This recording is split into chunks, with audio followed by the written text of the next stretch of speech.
है ना, मतलब उससे जुड़ी हुई ही चीज है कि आगे कैसे लिखें। तो मैं चाह रही थी कि कुछ क्रिएटिविटी के ऊपर बोलूं कि what is creativity and what it is not, है ना।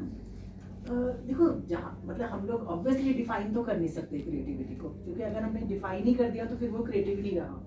क्योंकि जो क्रिएटिविटी होती है वो सब तरह के रूल्स को तोड़ती है ना। जितनी भी रूढ़ियाँ हैं, चाहे वो साहित्य के सिद्धांत हो, चाहे वो भाषा के सिद्धांत हो, ना, जो भी चीज क्रिएटिव होगी ना भाषा वैसी रहेगी ना साहित्य वैसा रहेगा, क्योंकि रूढ़ियां तो टूटेंगी ही टूटेंगी।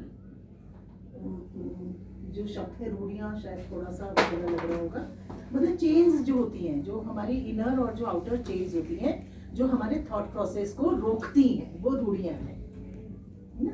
तो वो तो टूटेंगी ही टूटेंगी। अगर आप क्रिएटिव हैं तो जैसा है वैसा कभी भी नहीं होगा। तो ये तो मान के चलिए कि अपने से बियॉन्ड सोचना है ना। मान के चलिए फर्स्ट चीज, अगर आपने कहानी लिखनी है तो अपने से बियॉन्ड सोचना बहुत जरूरी है। क्योंकि एक वो थॉट है जो आप सोच रहे हैं, जो मैं सोच रही हूँ, what is knew about it, मतलब न्यू अबाउट इट। तो वो जो नई चीज है वो आपकी क्रिएटिविटी है ना। दूसरी चीज जो मैं कहूंगी, जो ऑब्वियस है वो क्रिएटिविटी नहीं है। कुछ तरह के जो क्वेश्चंस होते हैं बहुत ऑब्वियस होते हैं, कुछ तरह की बातें बहुत ऑब्वियस होती हैं। तो जो ऑब्वियस ही है कि हाँ इसका ऐसा होगा, हम कोई कहानी पढ़ते हैं और हमको लगता है कि इसका अब ये एंड होगा और वैसा ही हो जाता है, तो कहानी में बिल्कुल मजा नहीं आता, वो फुस हो जाती है ना। तो जब ऑब्वियस नहीं है, जो चीज हमने एक्सपेक्ट नहीं की थी, वो चीज जब उस कहानी में हो जाती है तब वो कहानी इंटरेस्टिंग होती है। जो अनप्रेडिक्टेबल है ना, वो क्रिएटिविटी है ना। अच्छा, अब मैं एक थोड़ा सा बीच में से डेविएट कर रही हूँ।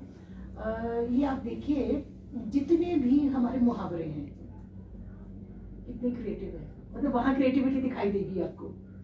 कोई भी एक मुहावरा अपने दिमाग में सोच लीजिए, कोई एक सिंगल मुहावरा, कोई भी मुहावरा बताइए। मुहावरे पढ़ते हैं स्कूल में।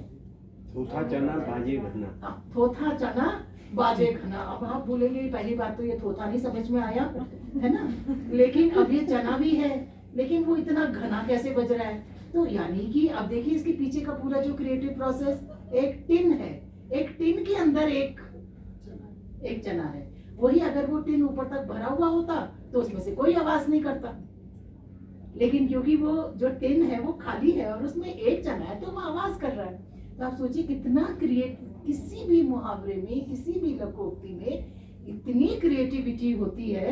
और यही क्रिएटिविटी हमें जो है वो अपने अंदर से लानी चाहिए। दूसरे आप देख लीजिए पहेलियां, जितनी पहेलियां होती हैं बहुत क्रिएटिव होती हैं, सारी पहेलियां। मुझे जो हाँ, जैसे